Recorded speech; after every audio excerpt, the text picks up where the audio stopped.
also to the many people that are watching, I guess, on Facebook. So anyway, my role with the video disc was really the development of the disc itself, and Byron is more involved with the player and the cartridge.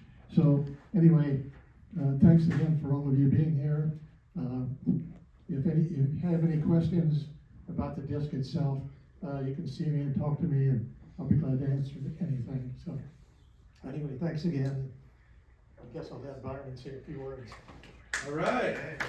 Design, cartridge design. Okay. Stylus and cartridge design.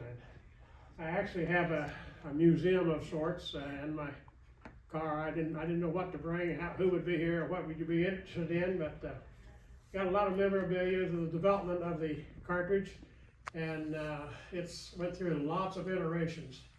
But I've got, I guess, developed 16 patents in relation to it. But didn't get a nickel out of it, of course. You know, RCA did the filing, and so they paid me during the time, but had a lot of fun. That was one of my highlights of my career with RCA. I was with RCA since '69 to '98. Wow. So got a fair amount of heritage there. What's your term with RCA, Bob? Well, I started in 1959 in New Jersey, and I migrated here to Indianapolis, and I stayed with RCA till 1987, when it became part of GE. Okay. But as far as the development of the disc itself, Yeah. probably started in 1971, Yeah. and Okay. until it went into production, and then beyond that, I was in charge of the mastering group and the quality control for the last 2 years, from 1984 to 1986. Yes. So any quality problems with the disc, I guess I'm to blame for it. Right. You processed a lot of, had a lot of players going there 24/7, I know, and would wear them in and find the defects in the disc. Like I say, I was, joined RCA in '69, first worked the new products development department under Ken Lockhart, design engineering and design engineering. It was an exploratory group. We first developed and worked on selective vision. It's where the name came from. It was a laser 3D system, videotape type thing, a laser tape, this was well before tape recorder players. But worked with David Sarnoff Research Center out in New Jersey, and they did a lot of the basic of that, but they were looking for Indianapolis Sherman Drive folks to develop the player into a consumer producible system that the consumer could use. And anyhow, you're all not here interested in that. That developed into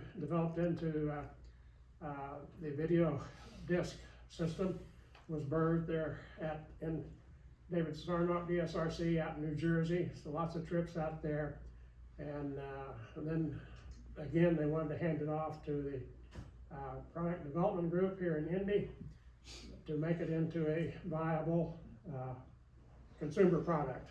That's what we did then, and eventually it started there at Sherman Drive. Eventually moved out to Rockville Road. We passed the old plant on the way out between here and 465. The basic building is there, but it doesn't look anything other than like that on the inside. I'm sure I haven't been inside since then, but we left it out. All the development was done there at that plant. Bob was in the north end, we call the north end of that plant, where they did some early mastering, had the diamond cutter recording lathe there, and that developed into various iterations of that. Bob can tell you a little bit more about that. Then I worked in the laboratory in what they call a screen room, developing this stylus. That seems like it may not be a very challenging task, but this disc, as you know, I see a lot of disc players around here traveling 450 RPM, as opposed to the same size vinyl disc, same type of vinyl, used in 33 1/3. So 33 1/3 RPM up to 450. So that disc is really, really spinning. And the grooves are 4,000 grooves per inch. So it's really not a groove, it's a little channel, if you will. So we had to, the task at hand was to design a stylus that would stay in intimate contact with that groove while it was going round and round. The disc, you cannot play on its center, so the stylus has to go left and right. The disc is not flat, so it has to go up and down. And as a result of that, there was tiny speed changes in it. So we had to develop a system called an arm stretcher, where the stylus would go back and forth. So now you got a stylus going left and right, up and down, and back and forth. That means very, very low mass. So we started out heavy and continued developing, miniaturizing the mass that would actually track into this tiny groove, which actually has a diamond stylus on it. And part of that, before they would make that diamond, they would take a slab of ceramic and put it in a sputtering chamber and sputter on a layer of metal. That was the capacitance front edge of the diamond eventually. So we dice up that wafer and then finally put the smallest piece you could get onto a pencil type thing right on the tip. You glue it on with beeswax, or I forget what we used to glue that diamond on there. Anyhow, we would lay it down on a bracing disc, have a like a grinding pad that would grind diamond away, and it would make one sharp side, and then we'd take that arm out and lay it on the other side and develop it. It was tilted up, making it into a tiny point. And one side of it's still got that capacitance coating on it that is going to be vital. And the very tip of that stylus with that capacitive coating has got to be in intimate contact with the disc as it's going round and round, up and down, and then it's back and forth. So low mass is the name of the game for that cartridge development. I've got a museum of the cartridge development in the car. I'll probably bring them in, a few of them, not all of them. Anyhow, it was a challenging job, and I had a lot of rewards. Really had fun with it, doing it. And the first cartridge that we saw was about yay wide and yay long, and then that was BDC 1. Then we put in production BDC 3, and we shrunk that down. The one we first put in production down at Bloomington and sold in the players down there. You say BBC or DDC? I'm sorry? BBC or DDC? BDC, video BDC. disc cartridge. Thank you. Those cartridges, video disc cartridge, you'll see in each of these players that are around here has them in. Some of the larger ones, the larger player has the first cartridge, which is that big, and then the next, this is it. This is what we actually put in production most. That's it. This is the one that started production, and you'll see it's got a little membrane at the back holding a metal plate and a longer aluminum tube and a fly lead down at the very end. And so that's developed into this. Very good.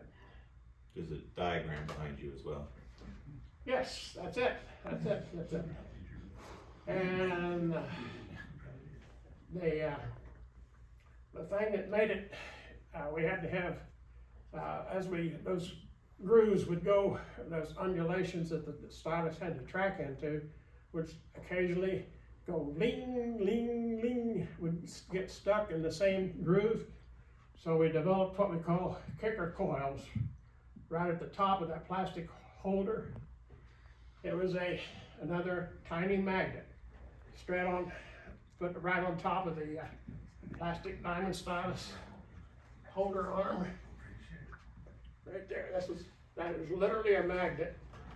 And in the player we got arms on both sides that would energize and put a little twist in that, and it would bump that stylus into from one groove to the next. And it's also developed into a feature called fast forward or fast reverse. If you kicked it fast, it would go, the picture would edge forward. If you kicked it the other way, it would jump back and go reverse. So super interesting. I just can't help sharing the enthusiasm for it. What else can I say? Well, that's the soonish product. Now bring some artifacts in. I guess that's I have a question. You were doing the 90s for RCA. in the 90s. I went for the DirecTV. Okay. We developed the production box that sit on top of the set-top box. The first DirecTV box was invented at RCA, and I helped. It was the box, not the satellite. No, it was not the satellite. It was a box that took the signal from the satellite, which is mounted on your roof. The antenna would look up at the antenna, look up at the satellite. That was a portion of RCA. Yeah, Can I ask a question? we developed it. Yes, So when you hit pause, what does the stylus do when you hit pause? it just lifts. Okay, because sometimes, there's been times when you hit pause, you go off and you do something, and then the next day you're like, oh my God, it's been on pause for a day. Does that It's ruin got anything? It's got a lifter in there. We called it a lifter. I've done that for months on It just accident. goes just straight out. But it doesn't ruin it if you accidentally leave it there for a day? Not at all, not at all. Shouldn't hurt it at all. I wondered that. Yeah, and that spring, there's a spring that's developed inside each of these cartridges that maintains the position of that, so you can, it makes it durable. You can throw it in the air, drop it, whatever, it does not damage anything inside. This is called it a grasshopper spring. It's right here, looks like a grasshopper. And the grasshopper turned into two little grasping springs on the side. So you can see that. Very cool. All right. Okay. Any other questions right now? Do you think it would be possible to ever repair fly leads that are broken? Do you think that will ever be possible? Fly leads will not be repaired. No, No, that's not what we want to do. That's here. been tried. That's why if you look on the internet, cartridges run $300, $400, $500 because they are scarce. I've got a group of fly leads. I developed that fly lead. One of my patents was on, or three of the patents were on that fly lead. That's a very, very thin metal conductor that goes from that side of the capacitance side of the stylus up to, initially it was to a little ball that you could adjust right here in the very tip. You could stick like an Allen wrench in there and the ball and socket and adjust the bias, the left and right bias of that fly lead, as well as the vertical of it. And to develop a little weight scales that you put the cartridge on and adjust that ball until it has the right downward force and it's right in the center of the cartridge. How was that ball locked in position? Was that with a glue It or was a glue, yes. is there any kind of a solvent, that would dissolve that glue so that you can adjust those balls now? You could try like a methyl solvent. Like MEK, methyl ethyl ketone. MEK, yeah, MEK, Did you ever try that, Josh? I know you tried a lot of things. John Stevens used to talk about using acetone for it, but no, I've never tried it. So I don't Acetone know. won't do it. Gotta be something, like fingernail polish remover or something. So if you do that, what do you glue it back in with? A little more of that same solvent. I got a new one. But it's good luck on doing that. That's very, very tough. Part two. Very, very tough. The later, the smaller cartridge does not have that adjustment. We took that out of it because it was too hard to do. To Just maintain. meaning that you made something 40 or 50 years ago that we can't reproduce today. That's exactly right. Crazy. Couldn't even make the diamond stylus of that, I don't think. Not Well, that we you know. could, I mean, the technology is there, it's documented, an RCA engineer. Just wouldn't be cost productive. Oh yeah, it'd be prohibitive, yeah. To make 2 or 3 or half a dozen or 50 or 100 of them. Or what, $10,000 a piece? Probably would be. Yeah. Did you know John Stevens was redoing Yes, I know Stylus? Joe Stevens, yes. Did you know he was redoing Stylus? He's was not rebuilding anymore, it. he passed, right? No, for sure, but he did it for 10 Yes, years. yes, for yes, doing it, down yeah. in Wilmington, yes. So, well, no, out recently, like, Oh, okay. but before he passed away, he was still, He was Stylus trying- rebuilt and He was trying to made for rebuild us. it. I'm not sure of his success, did he? Yeah, oh yeah, absolutely. Oh, it was We used to great. get All them of for us had one of those $35 sets. rebuilt. Really? Yeah. Yeah. Pretty Him cheap, and, affordable. he said it was, an ex-RCA engineer's friend, or his friend, and his daughter, I wanna say Kim, helped him do it for like one of her final college things. Oh, okay. So it was going for a little while, but then he said it got too expensive to get the diamonds, and that's when they started going up to like $500. Because Right. before that, he kept it down Yeah, by doing it for $35, and then the styluses were, $50 or less, brand yeah. new. I gave Not a big new, but- supply of my fly leads to him, Yeah, yeah, when he was going with it. Yeah. nice. Thank you. I think it was Don that helped him, does that ring bells? Don, I don't know a He went Don. by Daxie Don, but I don't know what his real name was. And, his name is John Stevens. Don something? He lived in Bloomington, I think. Yeah. He was the one who did, he Don. designed the little, board for the audio outputs. Okay. The component outputs on the SFT 100, so you didn't have to do coaxial anymore. Uh-huh. He had a little board he designed, but I used to make them, but it was from his schematics and design. Okay. Was it just an automatic process that made them, or hand by hand? No, it was hand to hand. We had a room full of, similar to this with, workstations, ladies worked under microscopes, so it could have been, Really? It wasn't a big machine? it Made a just- stylus? So every stylus is handmade? yes, absolutely. Wow. Know that. Every stylus was man-made. That's so Wow. not practical, it's Yeah. just not practical. Yeah. Crazy. We had,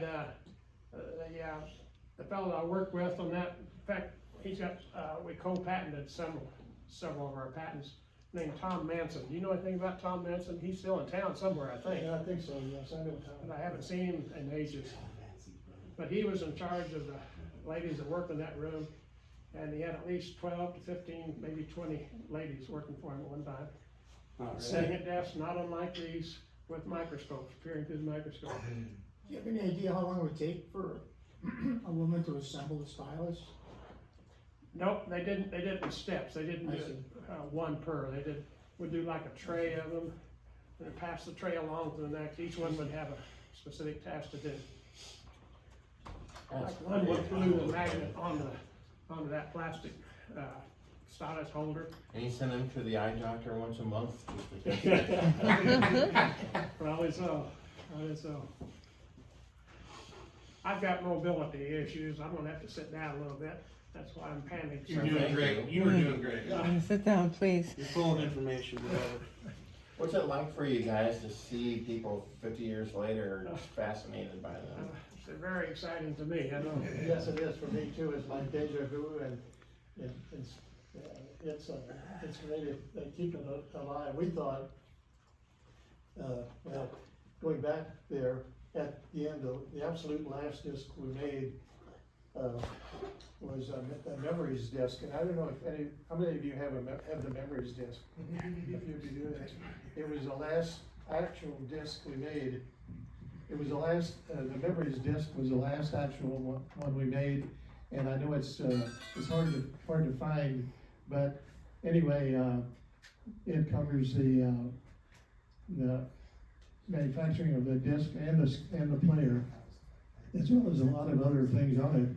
But anyway,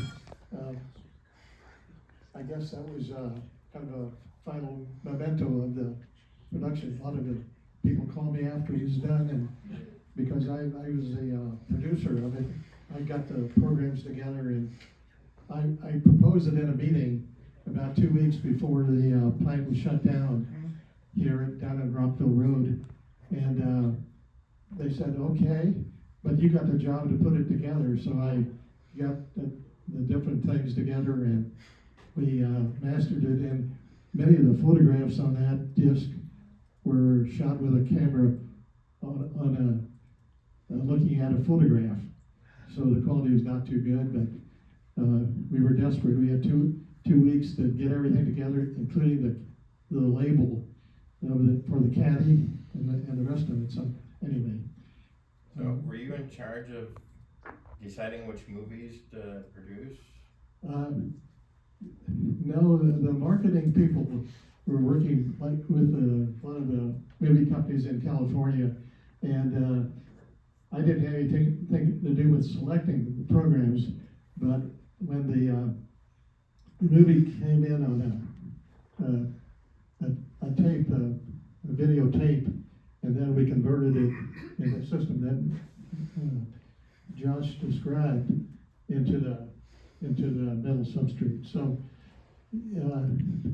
my role really was not to select the programs, but to do the conversions and go from there. So, I don't know if any of you are familiar with or want to know, even hear about how the disc was developed. I don't know if you want to hear it or not, but Please. the disc initially in the early 1970s was going to be a clear plastic disc with a metal coating on it, to be determined. But we tried different metal coatings. Eventually the disc became one with carbon filled, because the disc had to be conductive to go with the capacitance stylus. So anyway, originally we thought it would be an automatic process to produce the discs, and that didn't work so well, so we went a different way. But anyway, are there any questions on the disc itself? Well, that's good. I'm sure we'll have many more later. I have a question about the popularity, just general, the popularity of the CED, not RCA in general, but the CED video disc as a video format. Did you notice, like, obviously it's kind of like when you drive, like I have 2 Impalas, so like whenever I go out, I like notice Impalas everywhere. Without kind of doing that, did you notice that a lot of people had CED video disc players at their home watching as their main vehicle in which to watch movies, or were most people, did most people have VHS, VCRs? What did you notice people watching home video? Did a lot of people have CED, or did they have VHS? What was popular? What did you see? Well, it was an interesting time because nobody knew for sure which would be the most popular. It was like a horse race between VHS and then I know you're familiar with the Betamax, yeah. war. Sony's Betamax. And the video disc was supposed to be a cheaper Version of version Laserdisc? with the same programming, but Yeah. The real kicker was that they put us out of business. The VHS tape would record.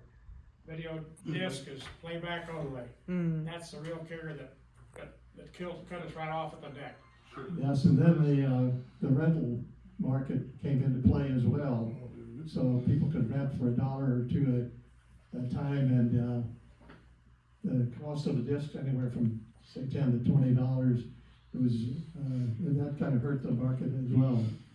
But we did end up producing a lot of discs, including the PAL system in Europe. So it would have gone if it had come in earlier.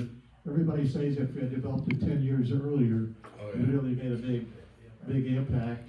But at the time, we were seeing a lot of other competing things, I think, Davey, so. So you started this whole process in 1959. In 1959, did you even know that this would be the end result? Well, I was not working with it in 1959. I joined RCA in 1959, but I started working on the video disc in 1971. So I was involved before in RCA's computer division, and I migrated here, like I said, and got involved in magnetic tape and magnetic disc development.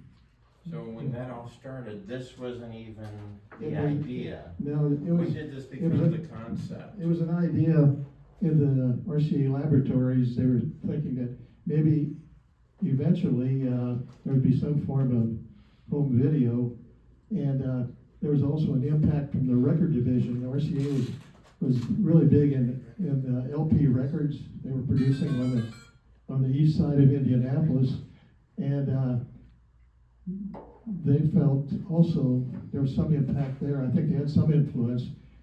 They felt that eventually there would be a video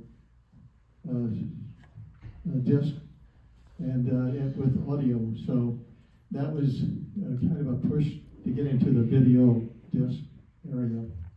I could plug in here just a minute, that they started with the same process of like a blob of vinyl that they are already familiar using on the 33 1/3 disc in the large presses on 30th Street.